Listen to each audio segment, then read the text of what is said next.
Hello, welcome to our channel Trividhanya vlogs.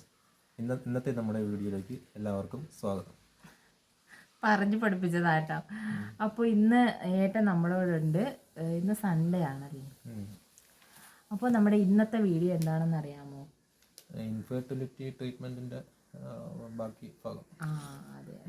ഞാൻ ഇന്നലെ ഇൻഫെർട്ടിലിറ്റിയുടെ കുറച്ച് ഡീറ്റെയിൽസ് അല്ല, എൻ്റെ കുറച്ച് അനുഭവങ്ങളും കാര്യങ്ങളൊക്കെ ഇട്ടിട്ടുണ്ടായിരുന്നു. അപ്പോൾ അതിൻ്റെ ബാലൻസ് ഞാൻ ഏത് ഹോസ്പിറ്റലിലാണ് പോയി, എന്ത് ട്രീറ്റ്മെൻ്റ് ആണ് എടുത്തത് എന്നൊക്കെ പറയാമെന്ന് വിചാരിച്ചു. അപ്പോൾ ഫസ്റ്റ് ഓഫ് ഓൾ ഞങ്ങളുടെ കല്യാണം കഴിഞ്ഞിട്ട് ഇപ്പോൾ 8 വർഷമായി. കല്യാണം കഴിഞ്ഞ് 8ാമത്തെ മാസം ഞങ്ങൾ ട്രീറ്റ്മെൻറ്റിന് ഇറങ്ങി കേട്ടോ. എന്തുകൊണ്ടെന്ന് വെച്ചാൽ എനിക്ക് PCOD ഉണ്ടായിരുന്നു, പോളിസിസ്റ്റിക് ഓവറി ഡിസീസ്.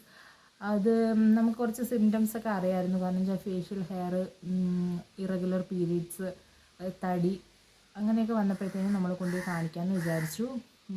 അപ്പോഴാണ് PCOD ഉണ്ടെന്ന് അറിയുന്നത്. അങ്ങനെ അതിനുള്ള ട്രീറ്റ്മെൻ്റ് ആയിരുന്നു എടുത്തിട്ടുണ്ടായിരുന്നത്. ഞങ്ങൾ ഫസ്റ്റ് പോയത് ഗവൺമെൻറ് ഹോസ്പിറ്റലിലാണ്, തൈക്കാട് ഗവൺമെൻറ് ഹോസ്പിറ്റലിൽ.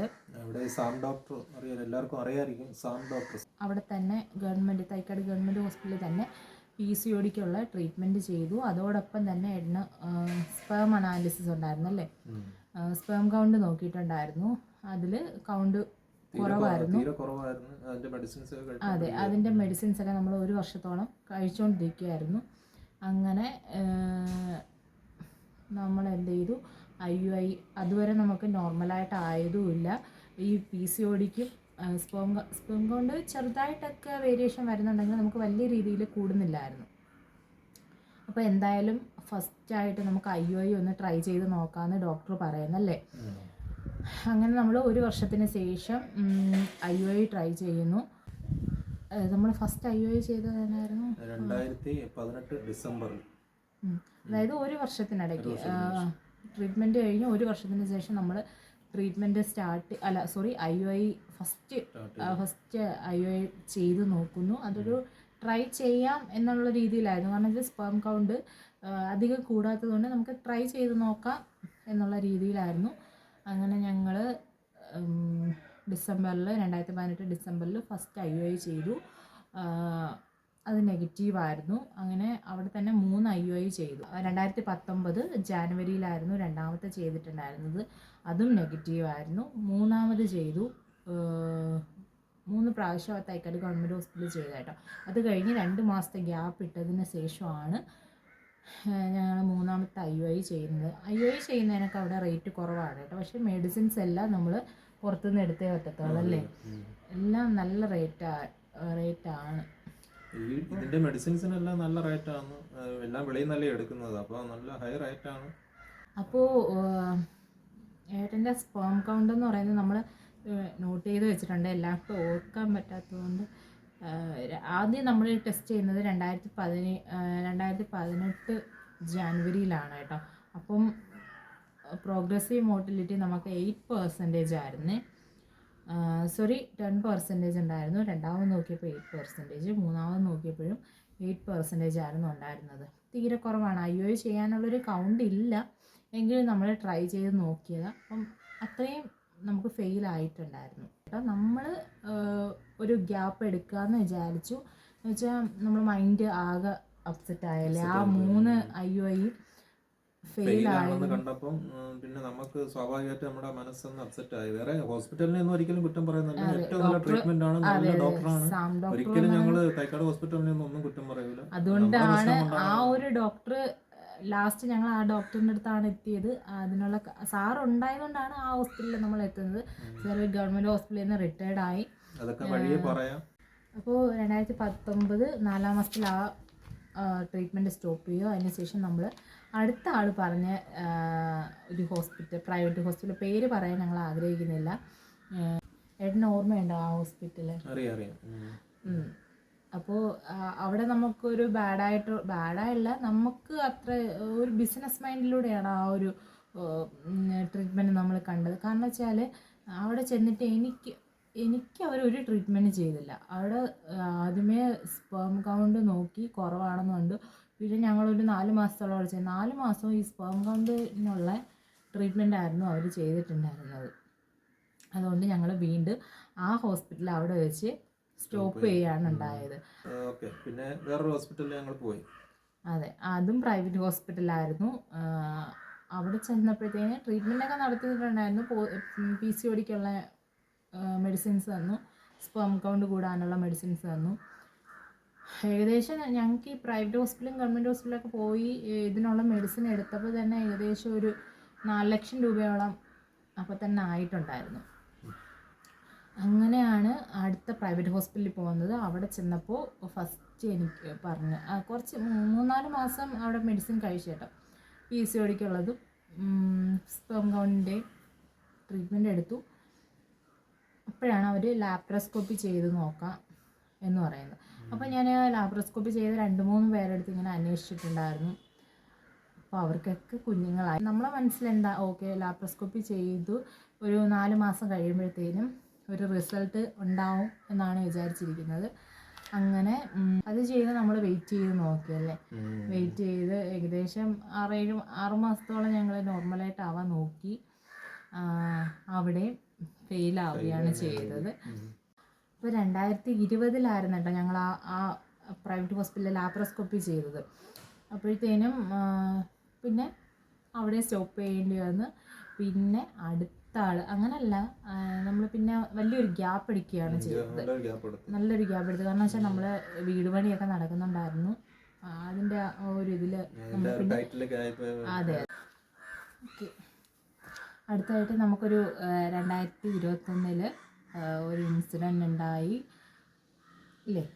നമുക്ക് ഒരിക്കലും ഓർമ്മിക്കാൻ ഇഷ്ടപ്പെടാത്ത എന്നാൽ മറക്കാനാവാത്തതായിട്ടുള്ളൊരു ഇൻസിഡൻ്റ് ഉണ്ടായി. അതിനുശേഷം ഞങ്ങൾ നല്ലതുപോലെ ആലോചിച്ചു. നമുക്ക് കുട്ടികളുണ്ടായേ പറ്റും. എന്ത് ട്രീറ്റ്മെൻറ്റ് എടുത്തിട്ടാണ്, അതായത് പൈസയൊന്നും ഒരു വിഷയമല്ല. എന്നുവെച്ചാൽ നമുക്ക് ആ സമയത്ത് നമ്മൾ പൊട്ടിപ്പൊളിഞ്ഞ് നിൽക്കുക അല്ലേ, വീടൊക്കെ വെച്ചിട്ട് വീട് പണിയൊക്കെ കഴിഞ്ഞ് ഞങ്ങൾ ആകെ കടത്തിൻ്റെ മുകളിൽ നിൽക്കുമായിരുന്നു. എന്നിട്ട് നമ്മൾ പൈസയുടെ ആ ഒരു വിഷയമേ നമ്മൾ ചിന്തിക്കുന്നില്ല. എങ്ങനെയെങ്കിലും കുട്ടി ആവണം എന്നുള്ളൊരു ഇതാണ്. അതെ. അങ്ങനെ ഞങ്ങൾ ഒരുപാട് എടുത്ത് അന്വേഷിച്ചു. അപ്പോഴാണ് ഡോക്ടർ ഉണ്ണികൃഷ്ണൻ സാറ് ഇതിനെ കുറിച്ച് അറിയുന്നത്. എല്ലാവർക്കും മിക്കുള്ളവർക്കും അറിയാമായിരിക്കും. സാറിനൊരു ചാനലൊക്കെ ഉണ്ട്. അടിപൊളി ഡോക്ടറാണ് കേട്ടോ. ഇൻഫെർട്ടിലിറ്റിയുടെ അടിപൊളി ഡോക്ടറാണ്. നമുക്ക് എന്ത് ഡൗട്ട് ഉണ്ടെങ്കിലും ചോദിക്കാം. അത് ഈ സാം ഡോക്ടറിൻ്റെ കാര്യം പറഞ്ഞ് നമ്മുടെ ലൈഫിൽ 2-3 ഡോക്ടേഴ്സ് ഉണ്ട് കേട്ടോ നമ്മൾ ദൈവതുല്യരായിട്ട് കാണുന്നത്. ഒന്ന് സാം ഡോക്ടർ, ഒന്ന് ഉണ്ണികൃഷ്ണൻ സാറ്, ഒരാളും കൂടെ ഉണ്ട് കേട്ടോ നമ്മുടെ മെയിൻ അല്ലേ. ഞങ്ങളുടെ ഹീറോ ഡോക്ടർ. ലാസ്റ്റ് പറയാം. അപ്പോഴത്തേനും നമ്മൾ ഡോക്ടർ ഉണ്ണികൃഷ്ണൻ സാറിൻ്റെ അടുത്തോട്ട് എത്തുന്നു. അത് നമ്മളെ വീടിന് അടുത്തായിട്ടാണ് കേട്ടോ. കുട്ടിയത്തായിരുന്നു. സാർ ഇപ്പം മാറി. ഒരുപാട് പേർക്ക് കുണ്ടറ ഗവൺമെൻറ് ഹോസ്പിറ്റലായിരുന്നു. അങ്ങനെ ഞങ്ങൾ സാറിൻ്റെ അടുത്ത് പോയി നമ്മുടെ പ്രശ്നങ്ങളെല്ലാം പറഞ്ഞു. വളരെ നല്ല ഒരു മനുഷ്യനാണ്, നല്ല ഹെൽപ്ഫുൾ ആയിട്ട്. നമ്മൾ എത്ര മൈൻഡ് ഔട്ട് ആയിട്ട് എത്ര നെഗറ്റീവ് അടിച്ച് പോയി സാറിൻ്റെ അടുത്തിരുന്നത്, സാറിനെ കാണുമ്പോൾ തന്നെ ഒരു പോസിറ്റീവ് എനർജിയാണ്. സാറ് ഭയങ്കര ഹെൽപ്ഫുൾ ആണ്. നമ്മൾ അത്രയും ഡൗൺ ആയിട്ടായിരുന്നു സാറിൻ്റെ മുമ്പിലോട്ട് ചെല്ലുന്നത്. അപ്പോൾ സാറത് ഓക്കെ ആക്കി തന്നു. അതിനുശേഷം നമുക്ക് വീണ്ടും PCODക്കും സ്പേം കൗണ്ട് കൂടാനുള്ളതും ആയിട്ടുള്ള മെഡിസിൻസ് എടുത്തു. ഏകദേശം ഒരു 3-4 മാസത്തോളം അതിൻ്റെ ട്രീറ്റ്മെൻറ്റിൽ തന്നെയായിരുന്നു. സാറ് സജസ്റ്റ് ചെയ്ത മരുന്നുകൾ കഴിച്ചപ്പം ഒരുപാട് വ്യത്യാസം ഉണ്ടായിരുന്നു. സ്പേം കൗണ്ടൊക്കെ ഒരുപാട് വ്യത്യാസം ഉണ്ടായിരുന്നു.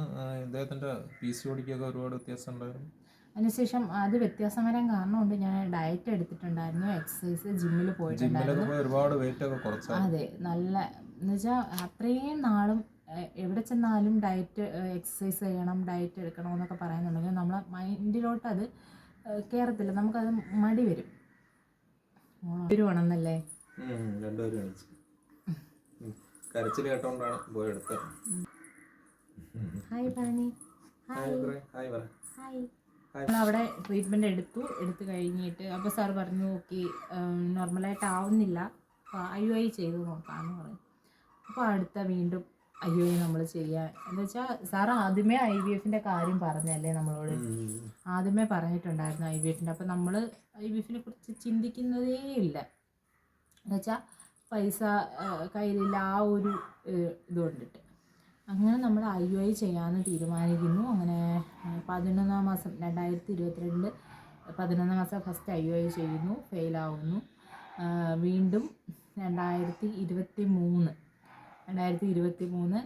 മൂന്നാം മാസം മാർച്ചിൽ ചെയ്യുവാണ് കേട്ടോ. IUI ചെയ്ത് ഫെയിലാവുന്നു. അതിനുശേഷം സാറ് വീണ്ടും മെഡിസിൻസ് തരികയാണ് ചെയ്തത്. അത് കഴിഞ്ഞ് 2 മാസം കഴിഞ്ഞ് ചെല്ലാനാണ് പറഞ്ഞത്. അപ്പോഴത്തേനും സാർ അവിടെ നിന്ന് ട്രാൻസ്ഫർ ആവുകയാണ് ചെയ്തത്. പിന്നെ ഞങ്ങൾ അങ്ങോട്ടേക്ക് പോയില്ല. അപ്പോൾ ഞങ്ങൾക്ക് IUI എന്തായാലും സ്റ്റോപ്പ് ചെയ്യും. IUI ഇനി പരീക്ഷിക്കുന്നില്ല, ഇനി ഒരു പരീക്ഷണത്തിന് മുതിരാൻ നമ്മളെ കൊണ്ട് പറ്റത്തില്ല എന്ന് വിചാരിച്ചിട്ട് നമ്മൾ IVFലോട്ടാണ് കിടന്നത് കേട്ടോ.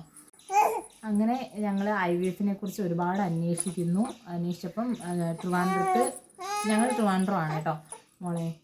ട്രിവാൻഡ്രത്ത് ഒരു ഇൻഫെർട്ടിലിറ്റിയുടെ നല്ല ഹോസ്പിറ്റൽ ഉണ്ടെന്ന് അറിയുന്നു. അവിടെ പോകാനായിട്ടാണ് തീരുമാനിച്ചത്. പക്ഷെ ഞങ്ങളുടെ തീരുമാനം നേരെ മാറി മൂവാറ്റുപുഴ സബൈൻ ഹോസ്പിറ്റലിലോട്ടാണ് എത്തിയത്. ഡോക്ടർ സബൈൻ സാറ് ദൈവതുല്യനായ മനുഷ്യനാണ്, ഒരിക്കലും മറക്കില്ല.